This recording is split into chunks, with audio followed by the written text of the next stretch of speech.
0. C'est le solde net d'une maison qui contrôle un territoire grand comme la moitié d'un continent. Une armée de 20 000 hommes, des châteaux, de la loyauté, et pourtant 0. Parce qu'en finance, la richesse ne se mesure pas à ce que tu possèdes, elle se mesure à ce que tu peux mobiliser maintenant. Ce que les chiffres m'ont montré sur cette famille, c'est qu'elles n'ont pas été trahies un soir de noces. Enfin, pas que. Elles étaient déjà en faillite. La trahison n'a été que l'huissier, pour ainsi dire. Petite remise en contexte pour ceux qui n'ont jamais vu Game of Thrones. Je vous plante un peu le décor. Imaginez une famille noble qui contrôle le territoire le plus vaste du royaume. Les Stark de Winterfell. Leur chef, Ned Stark, accepte un poste au gouvernement central. Et il se fait exécuter pour trahison politique. En même temps, le personnage était joué par Sean Astin. C'est pas très étonnant qu'il ne survive pas à la saison 1. Bon. Son fils aîné, Robb Stark, est jeune et brillant. Il devient général, il prend la tête d'une armée et remporte bataille après bataille. Il est invaincu sur le terrain. Invaincu, mais pas insolvable. Pour financer sa guerre, Robb a besoin d'alliances. Il contracte une promesse de mariage avec une famille alliée, les Frey, pour sécuriser un passage stratégique sur un fleuve. Mais il va rompre cette promesse pour épouser une autre femme étrangère par amour. C'est beau, c'est romantique, mais c'est une erreur politique et surtout une erreur financière qui va lui coûter très cher, on peut le dire.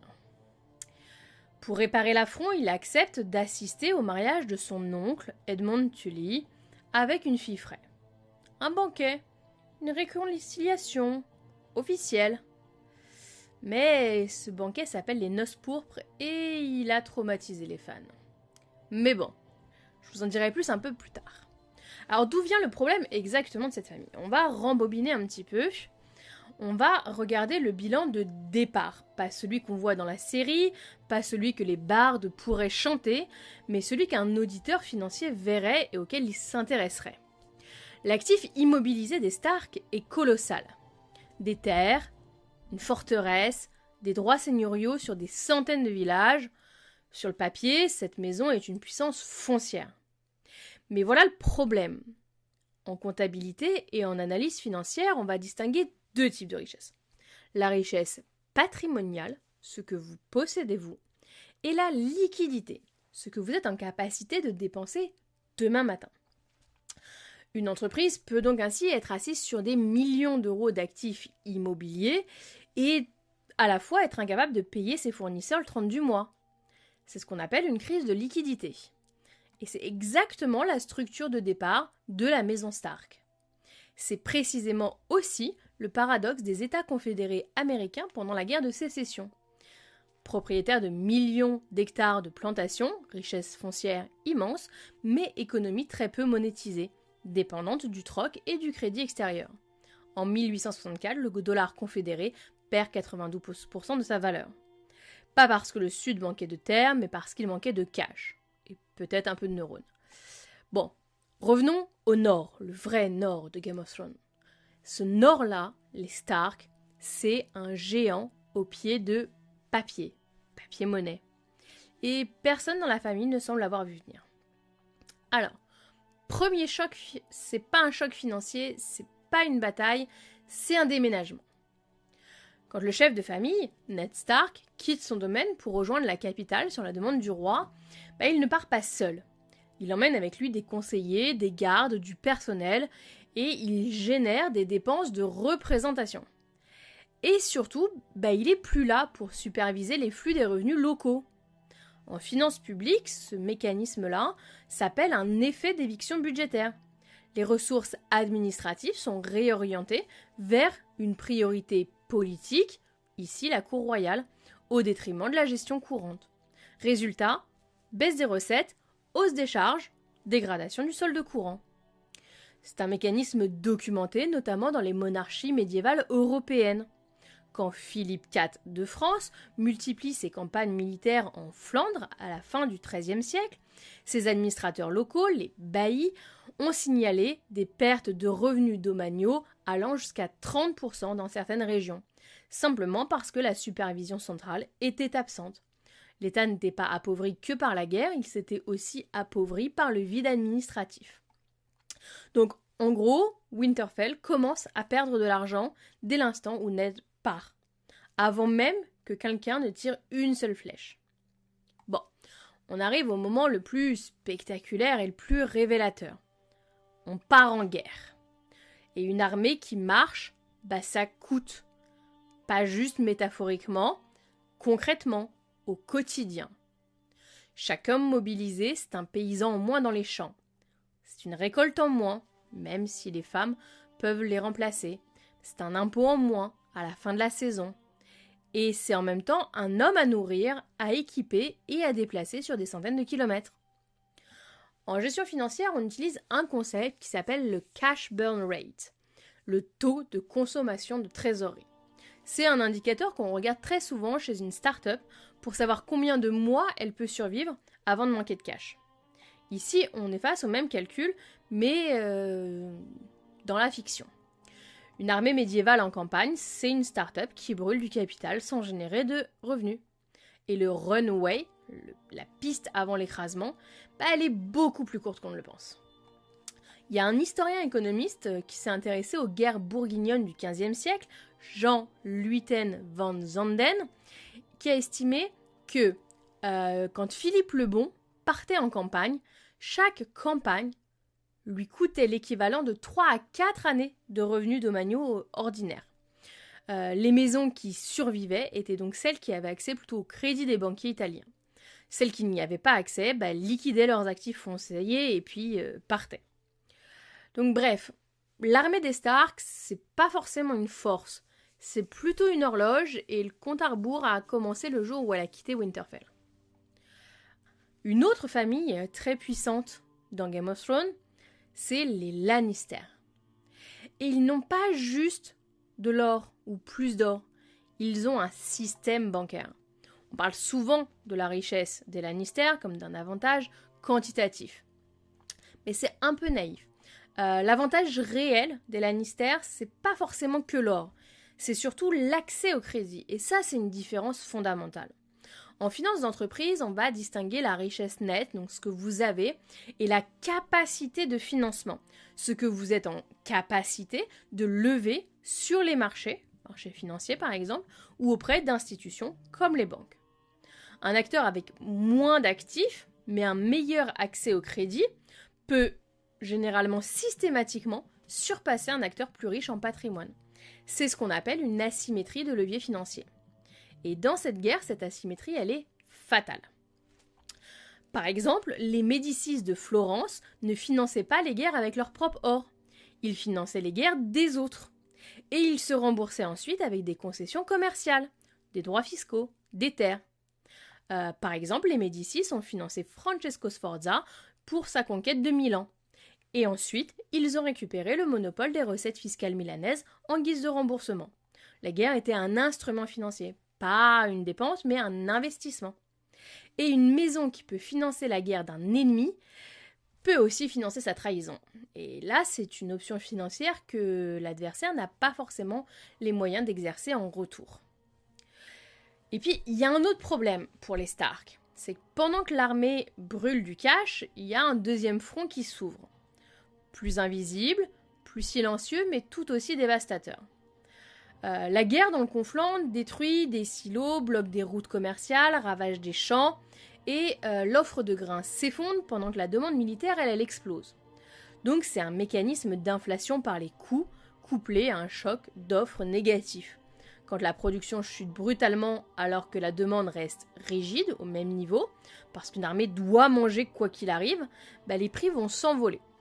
Le pouvoir d'achat diminue en termes réels, même si le montant nominal reste constant. C'est une destruction silencieuse de valeur. Ça a été le cas pour les armées napoléoniennes en campagne en Espagne entre 1808 et 1813, qui ont vécu exactement ce scénario.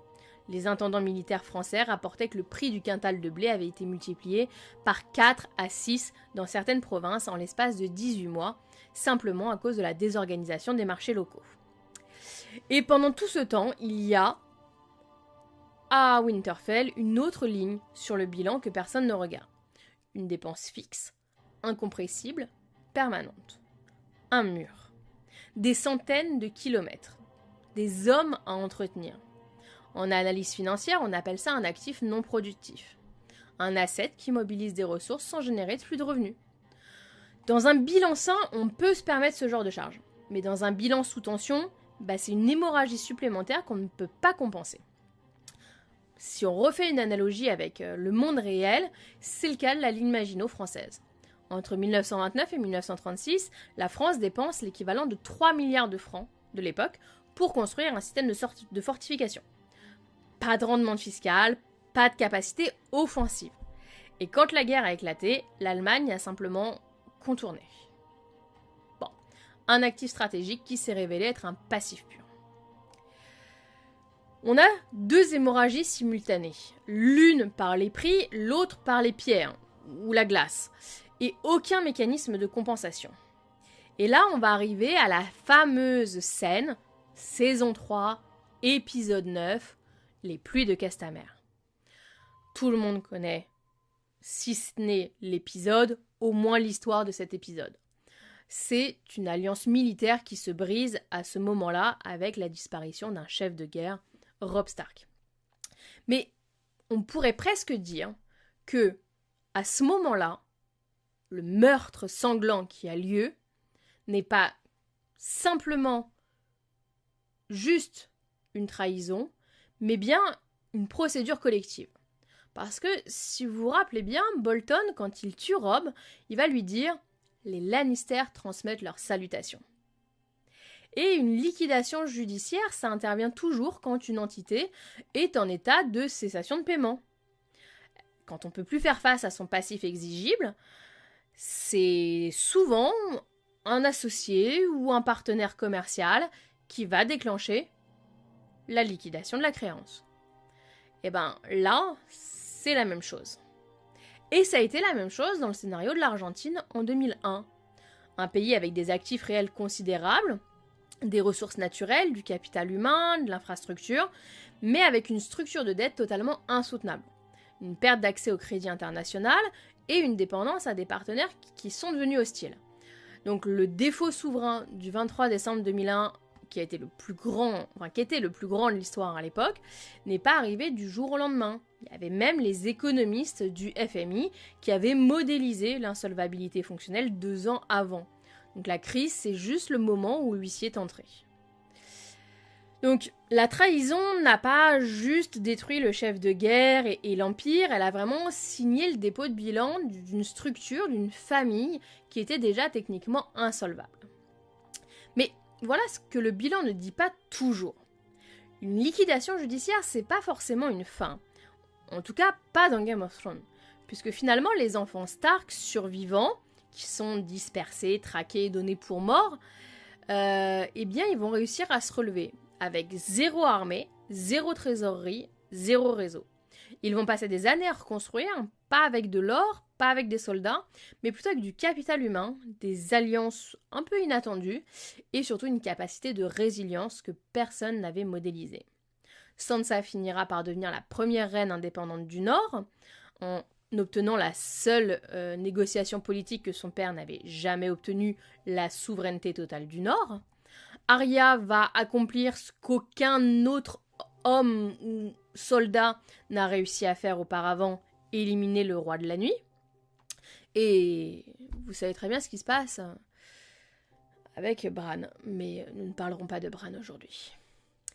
En tout cas, la famille qui semblait avoir tout gagné financièrement, en tout cas au début de l'histoire, les Lannister, finira littéralement ensevelie sous, non pas des dettes, mais des pierres. Voilà, entièrement ruinée. Leur mine d'or, Castellry Rock, était tarie de toute façon depuis des années, même si Tywin Lannister essayait de le dissimuler au maximum, et leur dette colossale envers la banque de fer de Braavos ne sera jamais remboursée. La lignée va juste s'éteindre. Et ce qu'on peut retenir en fait des finances dans Game of Thrones, c'est une leçon de finance comportementale très bien documentée. La supériorité en liquidité à court terme ne prédit pas forcément la survie à long terme. Ce qui prédit la survie, c'est la capacité d'adaptation, la diversification des sources de pouvoir et la qualité du capital humain. Et les Stark, ils avaient tout ça. Ils savaient juste pas encore comment le monétiser. Donc les chiffres de 298 après la conquête donnaient une victoire aux Lannister, mais les chiffres à la fin du livre donnent plutôt une victoire quand même aux Stark. Et la différence entre les deux, c'est l'horizon temporel de l'analyse. Alors, voilà ma petite question. Dites-moi, est-ce que les Stark, ils ont survécu selon vous grâce à leur résilience ou malgré leurs erreurs ? À la semaine prochaine!